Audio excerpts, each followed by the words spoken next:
amigos? Muy buenas noches, bienvenidos a esta edición de A Boca Jarro, hoy miércoles 23 de agosto. El tema de la huelga, ustedes saben, para algunos, para muchos, yo ya conversaba con algunos oyentes en la radio, estamos incluso peor que hace algunos días. Llama la atención porque lo que le hemos escuchado a Pedro Castillo hoy día por la tarde es que van a pedir la mediación de la Iglesia Católica. Habrá que ver finalmente. Hoy estuvo también en conferencia de prensa el premier Zavala y la ministra de Educación Marilú Martes. Bueno, también estuvo el ministro de la Producción Pedro Laechea dando una serie de anuncios de su sector. Pero claro, el tema era un poquito lo que había quedado en el aire de acuerdo a lo que dijo Pedro Castillo el día de ayer. Uno, que en el tema de la evaluación siempre le han querido dar vueltas y no han sido claros. Hoy día la congresista Rosa Bartra dijo que el Ministerio de Educación no era claro con el tema de la evaluación. Podría ser, pero Pedro Castillo también vaya que es poco claro en decirnos qué efectivamente están dispuestos a dar, qué efectivamente están dispuestos a ceder en el tema de la meritocracia, en el tema de la evaluación. Pero bueno, otra de las cosas que dijo Pedro Castillo fue que, claro, habían firmado un documento, cosa que él nunca firmó, pero ¿qué seguridad tenían de lo que a los puntos que habían llegado el día de anteayer noche, creo que fue el día lunes en la noche, iban a efectivamente ser cumplidos por el gobierno? Bueno, la respuesta vino justamente de parte de la ministra Martens cuando informaron de la promulgación de este decreto de urgencia que justamente toma los puntos que habían estado en el acuerdo que nunca se llegó a firmar con los maestros. Ahora, lo que plantea el Ejecutivo es, bueno, independientemente de que no se haya levantado la huelga con los representantes de los maestros, aquí está el decreto de urgencia, igual seguimos comprometidos, incluso con el tema del aumento a 2.000 soles, que va a ser en el mes de septiembre, creo, o noviembre. Así que, por favor, profesores, si bien sus representantes, ¿no?, de las regiones no han llegado a un acuerdo con nosotros, vuelvan a las aulas. ¿Será eso factible? ¿Será que necesita otra estrategia finalmente? Por ahí dejar de lado a estos representantes, a estos dirigentes y ir a esos profesores que sí tienen intención de volver al colegio y darles el apoyo para que lo puedan hacer. Habrá que ver finalmente, pero la situación esperemos cambie. Vamos a arrancar hoy día el programa con la congresista Jenny Vilcatoma, quien ha estado de para un poquito, ¿no?, pero ahora justamente vuelve a las canchas y sobre todo para tocar el tema que ella más domina, el tema de la lucha contra la corrupción. Congresista Vilcatoma, muy buenas noches, gracias por acompañarnos. Buenas noches, Cristian, con todo gusto. A ver, congresista, un poquito, ¿cómo ve la lucha contra la corrupción de este gobierno de parte del Congreso de la República, sobre todo enmarcado dentro del tema Lavallato, ¿no? El presidente ha dicho que, bueno, lo peor de este tsunami ya pasó. ¿Cómo ve usted un poco la situación? Yo considero que la lucha contra la corrupción está más golpeada que nunca. Por parte del gobierno no hay definitivamente una voluntad de lucha contra la corrupción. No están cumpliendo los compromisos que asumieron en etapa electoral.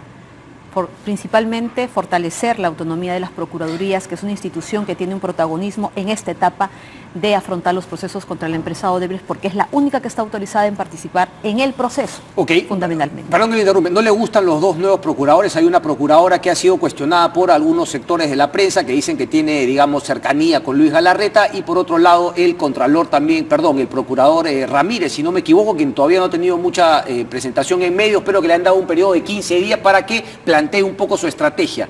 ¿No le convence? De ninguna manera, porque ellos como personas, hay que esperar las acciones que van a tomar estos dos procuradores. De por sí ya vienen con cuestionamientos. Desde mi perspectiva, desde el momento en que son nombrados en estas circunstancias por una ministra que en claro acto de interferencia, ¿no?, destituye a la procuradora ad hoc, sale la doctora Julia Príncipe, de acuerdo a los argumentos que ella ha intentado tejer para poder justificar para mí una decisión arbitraria, yo considero que esos procuradores no van a tener la autonomía, sino van a actuar de manera digitada en consecución de más bien no defender los intereses del Estado a cabalidad, sino para dejar de hacer acciones que finalmente van a favorecer a la empresa Odebrecht y a las empresas consorciadas que hasta la fecha no han sido incluidas. Primer paso, haberse desistido a nivel de la segunda instancia de la medida cautelar de inhibición es algo que nunca lo has visto en ningún lugar. Para la venta de Olmos. Para la venta de Olmos no lo has visto en ningún lugar. Finalmente esta es una medida cautelar con la que no está de acuerdo la ministra y el Ejecutivo, pero no está en contra de la ley. Esta es una medida que está prevista por el Código Procesal Penal y que en nada perjudica la aplicación por último de este decreto de urgencia. Pero se plantea también que finalmente no había una autonomía absoluta de la Procuraduría, que esto finalmente va contra la línea de lo que pretendía el Ejecutivo, que era su línea de acción. Hay que entender algo, Cristian, y esto quiero decirlo de manera clara. Los abogados del gobierno son sus asesores. Los abogados del gobierno son su ministro de Justicia y toda su plana de abogados y todos los funcionarios que están en esa cartera. Los abogados de las procuradurías no son abogados del gobierno. Los abogados en las procuradurías son los encargados de defender al Estado en un proceso. ¿Por qué? Porque muchas veces esos mismos funcionarios o titulares de entidad, llámese presidente de la República, ministros, van a ser las personas denunciadas y el Estado va a ser agraviado. Entonces está mal, totalmente enfocado, decir, tengo una política como gobierno y los abogados de la Procuraduría tienen que alinearse. No, señor, no deben alinearse porque su función es totalmente diferente. Los abogados que tienen que alinearse con el gobierno son su ministro de Justicia y todos sus asesores. La Procuraduría tiene que ir a un proceso donde finalmente va a defender al Estado como tal de aquellos que van a ser sus denunciados, por ejemplo, como te digo, presidente regional, alcaldes, presidente de la República, ministros. Ok. O sea, ahí funcionario, este titular de entidad pasa a ser el investigado y el Estado el agraviado. Entonces, ¿cómo va a ser posible que este abogado va a tener que ir en el mismo lineamiento del gobierno? Y eso lo sabe la ministra Marisol Pérez. Ok, pero bueno, esa es una interpretación suya, porque hay otros juristas que finalmente piensan distinto, pero en todo caso, ¿usted está a favor de la Procuraduría General con la autonomía que plantea Fuerza Popular? Permíteme decirte algo, esos juristas están totalmente equivocados. Yo no estoy haciendo una interpretación, es lo que la ley ordena, dice, procurador, abogado que representa al Estado peruano en un proceso. Este abogado no puede dedicarse a resolverle los problemas al Ejecutivo ni a resolverle los problemas a Odebrecht o las deudas que pueda tener. Tiene una función establecida por la Constitución. Estos abogados, estos juristas se están enfocando mal, están dando una versión equivocada, tergiversando lo que en sí es la función de la Procuraduría reconocida desde la Constitución y desde sus propios reglamentos. Pero si es un tema interpretativo, usted le queda claro, entonces no sería necesario el tema de la Procuraduría como la plantea Fuerza Popular. Por supuesto que sí. ¿Por qué? Si finalmente ya la autonomía está clara desde su punto de vista. Ese es un proyecto que nació de mi iniciativa y lo hice llegar a Fuerza Popular. Es necesaria la existencia de una Procuraduría General de la República, cuyo procurador y cuyos integrantes tengan que ser elegidos alejados totalmente del poder político. ¿Por qué? Porque precisamente obedece a la naturaleza de la función que van a cumplir. Nos hemos quedado un poco, digamos, en la estructura finalmente de las procuradurías, pero, superando ese tema, ¿qué siente que está faltando en la lucha contra la corrupción de parte de este gobierno y después lo que le vaya a tocar también al Poder Legislativo y a las fuerzas políticas? Vamos a centrarnos en lo que en este momento es urgente, los actos de corrupción en torno a la empresa Odebrecht. Precisamente este procurador, este nuevo procurador, debería continuar con el trabajo de lograr en primer lugar que en la investigación que se tiene a nivel del Ministerio Público se incluyan a todas las empresas consorciadas. Eso es algo inaudito que hasta el día de hoy viene ocurriendo en el Ministerio Público de manera irregular. Yo no sé qué espera la Oficina Suprema de Control Interno para iniciar sus acciones, porque esto ya linda con una omisión encubridora.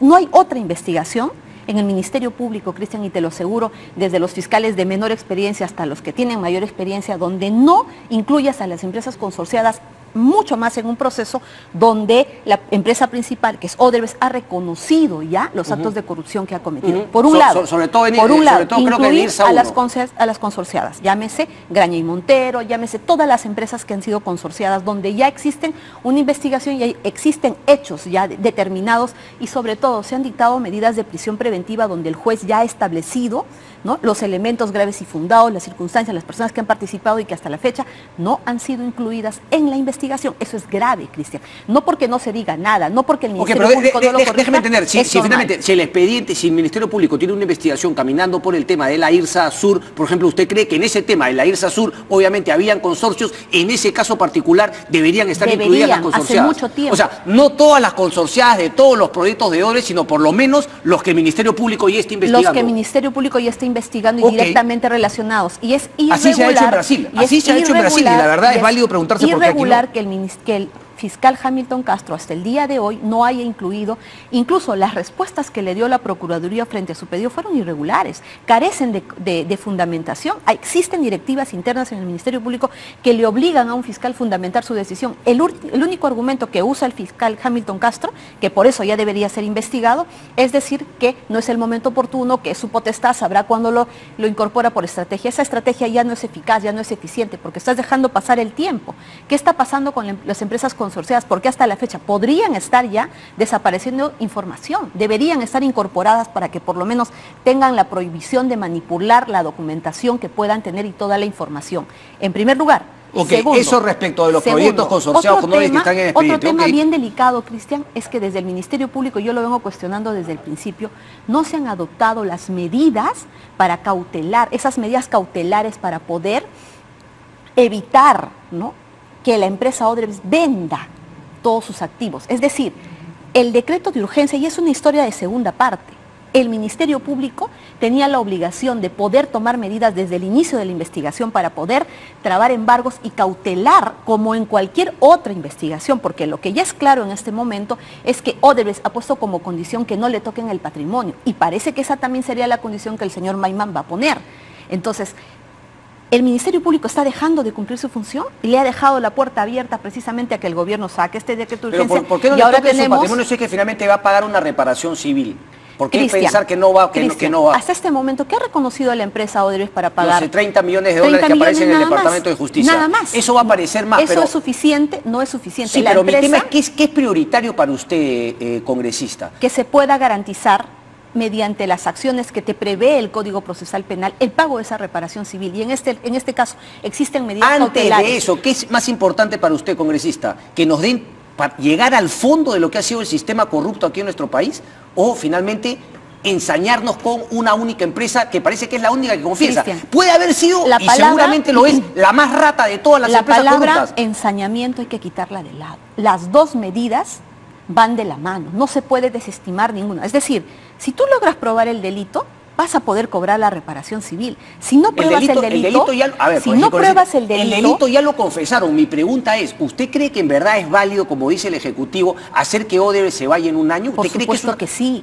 Debe irse en un año o en dos. Hasta ahorita no entiendo por qué la ministra dijo de que ahora la empresa tendría que quedarse un año más, no hay ningún fundamento, pero la empresa, sea los años que todavía tenga que quedarse, finalmente debe retirarse y no debe tener un mañana, como lo ha dicho. Que no se vaya nunca, si es que se va a quedar dándote la información de todas las empresas corruptas. No estamos viendo el bosque, nos estamos quedando en el árbol. Pero ¿dónde nos hemos quedado en la información que se ha brindado? Si tú comparas el grado de corrupción que ha existido, el perjuicio hacia el Estado, no solamente en lo que va a ser la reparación civil, sino en los sobrecostos, en todo lo que implica, compara con la cantidad de información que nos han dado. ¿Hace cuánto tiempo el Ministerio Público no nos da más información? Hay que ser más palo y más zanahoria para obtener más información. No, el fiscal tiene todo en sus manos. ¿Por qué? Cuando recibe o cuando toma la declaración al señor Jorge Barata, al señor Marcelo Odebrecht, no preguntan por todas las empresas consorciadas, no ahondan en las preguntas. Tú lees, hay mucho grado de ineficiencia. Los interrogatorios, por favor, un fiscal que conoce, que tiene experiencia, formula preguntas, repreguntas. Sí. Tú finalmente, si no acorralas a aquella persona que está declarando y no logras que te diga todo, si te da un dato, vuelves a preguntar. O sea, ¿usted cree que hoy día la pata más débil de la lucha contra la corrupción, en este caso, no, nuestro lavallato peruano, es el Ministerio Público? Por supuesto que sí, porque no está haciendo todo lo que podría hacer. Si ya tú tienes una colaboración eficaz, es para obtener absolutamente ¿No le todo. ¿No le parece un avance que tengamos la posibilidad ahora de finalmente también tener a una nueva empresa colaborando con la justicia? Por supuesto que sí, pero no es coherente, no es proporcional el daño causado al Estado con lo que se nos ha dado. Sí, pero, se tiene solamente, ya se debería tener usted se está toda quedando la en el daño completa. que usted sabe ha hecho Odebrecht al Perú. ¿Usted es consciente que Odebrecht es una de las tantas empresas que le han hecho daño al Perú? ¿Nos cerramos en Odebrecht o vamos a todo? Es que ese es mi tema. Lo que yo estoy cuestionando es que solamente nos estemos quedando en Odebrecht. Por eso, precisamente, ¿cómo pasamos Odebrecht a ampliar todo el grado? Las consorciadas, que cumpla Odebrecht de darnos todas las pruebas. Ok. Todas las pruebas. Buen punto. Porque lo que ahorita solamente, aparentemente, solo tenemos que se ha nombrado, por ejemplo, a Rañi Montero como conocedora de los actos de corrupción. Pero ¿dónde están las pruebas? Si una colaboración eficaz te exige pruebas. Entonces, si tuvieran las pruebas, el Ministerio Público no podría, hasta la fecha, no haber incluido a Graña y Montero, por lo menos. ¿Te das cuenta? O sea, ¿a qué voy? Con la experiencia que me asiste, Cristian, no te hago afirmaciones aventureras. Un fiscal, tienes una colaboración eficaz, le preguntas todo, te da un dato, le repreguntas, dame las pruebas, te da otro dato, le repreguntas, le exiges que por te eso digo, claro, la colaboración eficaz es una herramienta, pero usted siente que no están utilizando... De ninguna manera. Yo creo igual. Por supuesto que sí, Cristian. ¿Hace cuántos meses no tenemos pero mi información? problema ahora, congresista, es ver que el Ejecutivo pareciese que celebra la incapacidad en muchos casos del Ministerio Público, porque dice, qué lindo sería que todo el mundo piense que el único corrupto es Odebrecht, que se vaya a Odebrecht y aquí no pasó nada. Yo supondría más bien, Cristian, que existen coordinaciones para que el accionar del Ministerio Público vaya prácticamente por el mismo camino del Ejecutivo. Déjame decirte una cosa. En mayo, el Ejecutivo tomó conocimiento que la empresa Odebrecht nos ha demandado en Estados Unidos. Nos ha demandado por varios puntos. Entre ellos tenemos el tema de la dación del decreto de urgencia 003. Tenemos el tema del gasoducto. Es más, ya la empresa Odebrecht ha nombrado un estudio de abogados en Estados Unidos para esta demanda. El Ejecutivo tiene conocimiento desde el mes de mayo. El premier Zavala, en su participación en el Congreso, ha indicado que no va a acudir a la etapa de la conciliación. Sí, que es una niñería. No es una niñería, por favor. Esa es una obligación que tiene de concurrir. No, es una niñería no ir. Eso le va a permitir. Es una negligencia. ¿Por qué cree usted que lo hace? Quiero que profundice más en este tema que usted cree que el Ministerio Público estaría coordinando en la misma línea que el Ejecutivo. A eso quiero llegar, Cristian. ¿Cuál sería ese punto? Ministerio Público no traba embargos, no hace lo que debería hacer, así como también lo que le corresponde y que lo a la termina planteando la Procuraduría. La Procuraduría lo hace, pero ¿qué sucede? Le cortan las manos, le tapan la boca y no puede actuar de manera autónoma. Pero vayamos a la demanda. El premier no ha decidido que no se va a ir a la etapa de conciliación, lo cual está mal. Y él tiene que cumplir a través de los funcionarios competentes en acudir a esta etapa de conciliación porque le va a permitir conocer el marco de la demanda, negociar. Y es más, en esa etapa Odebrecht tendría que llegar a un acuerdo. Ponte que perdemos esa demanda. ¿Qué va a suceder con el dinero del fideicomiso? Odebrecht va a recuperar ese dinero, pero ¿qué va a haber sucedido con todos sus activos? Ya lo habrá vendido absolutamente todo. ¿Qué le hace sentir que precisamente porque la Fiscalía no ha garantizado desde el principio el pago de la reparación civil con aquellas medidas que pudo haber pedido al juez y que ya las pudo haber dictado. Sí, pero ¿por qué no el Ejecutivo ha planteado en su decreto de urgencia una intervención para que ese no sea el temor? No tiene lógica estar embargando todo. Es que el decreto de urgencia está mal hecho, a ese punto, entonces vamos, pero ¿por qué le achaca al Ministerio Público lo que el Ejecutivo hace mal? No, Cristian. El hecho de que el Ejecutivo haga bien o haga mal no quiere decir que el Ministerio Público se salva de su responsabilidad. El Código Procesal Penal lo establece. Es más, pudo incluso haber liquidado la empresa si así lo establece el Código Procesal Penal, el Código Penal. Entonces, ¿a qué voy, Cristian? Un momento. Hasta ahora no existe un marco legal en el país que le permita a una empresa que está siendo considerada como persona jurídica investigada seguir operando, vendiendo. Entonces, por favor, todas las empresas que ha constituido el señor Orellana Rengifo, tantas personas, el señor Peter Ferrari, que también tenía una serie de empresas, sus empresas están operando, siguen vendiendo, pueden seguir operando. Falta legislación ahí. Por favor, y esa legislación no la hace el Congreso. No existe, eso es lo que tenemos que hacer. Entonces ahora vamos a Fuerza Popular también, porque Fuerza Popular lo único que hace es llenarse la boca, pero no hace tampoco lo que debería hacer en el Congreso. Quiero aclarar algo más. El hecho de que el Ministerio Público no lo esté haciendo ahora no quiere decir que esté bien. Está mal. Tiene que haber actuado de la misma forma, porque ¿qué va a tener en el futuro? Otras empresas que cuando sean consideradas personas jurídicas le van a pedir lo mismo. Se van a acoger a esta misma forma en la que se está tratando. ¿A quién le debería pedir que le dé justamente esa ley? Al Congreso. Es que ese es el problema, pues, ¿quién coordina todo? Porque lo que queda claro es que no hay una cabeza que coordine lamentablemente, todo. Como tú dices, no hay una cabeza que coordine todo. No hay una institución, una autoridad que dirija toda esta lucha contra la corrupción. Lamentablemente, cada poder del Estado está desorientado en poder alinear esos esfuerzos en la lucha contra la corrupción. Tú te preguntas todas las noches, ¿qué hacer con el decreto de urgencia? Está mal, pero ¿qué hacer?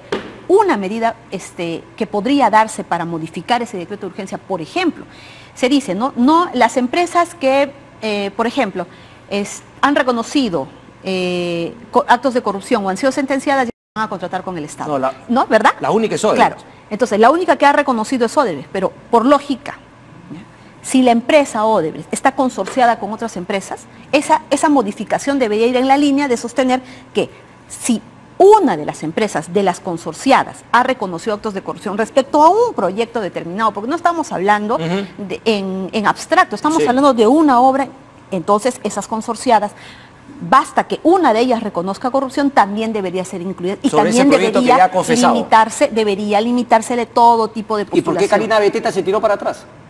Bueno, no conozco sus razones, yo creo que todavía van a seguir tratando ese proyecto. Es más, he presentado un proyecto de ley que busca modificar no el decreto de urgencia, sino la ley de contrataciones para poder establecer que las empresas a nivel de investigadas no puedan contratar con el Estado. ¿Y porque cuál es el fundamento? Nos podrán decir, no, ¿y la presunción de inocencia? La presunción de inocencia debe ser respetada en un proceso. Y precisamente el Ministerio Público, el Poder Judicial va a tener que demostrar, ¿no?, o traerse abajo la presunción de inocencia de un investigado para poder sentenciarlo. Pero eso tiene su ámbito donde tiene que ser respetado, que es en una investigación, en un proceso.